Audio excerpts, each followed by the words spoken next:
আসসালামু আলাইকুম। আজকে আমি কথা বলবো আইএফসিটি নেটওয়ার্ক নিয়ে। এটা কিন্তু হংকংয়ের ভেরিফাই করা প্রজেক্ট, অবশ্যই একটা শক্তিশালী প্রজেক্ট। এর থেকে 100% পেমেন্ট দিবে।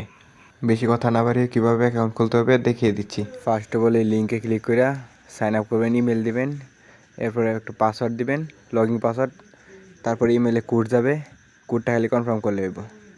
সিম্পলি এখানে জিমেলে চলে গেলাম, থ্রি ডট অপশনে ক্লিক করলাম, তারপরে দেখেন স্প্যাম ফোল্ডারে আপনার সেই মেসেজটি যাবে। সিম্পলি এখান থেকে কোডটা কপি করে আইএফসিটিতে আপনার পেস্ট করে দেন। সো অ্যাকাউন্ট খোলা হয়ে গেছে। এবার আপনার অ্যাপটা ডাউনলোড করতে হইব। ওখানে ডাউনলোড অ্যাপ অপশন আছে, তারপর অ্যাপে চলে যান। অ্যাপে অ্যাকাউন্ট লগ ইন কইরা তারপর আপনি এই যে মাইনিং আছে লেখা, এখানে চাপ দিবেন। প্রতিদিন 24 ঘন্টার মধ্যে একবার মাইনিং করলে হবে। আপনি ডেলি স্পিন আছে, ডেলি কয়েকটা স্পিন করতে পারবেন। এগুলো স্পিন করে টোকেন কালেক্ট করবে।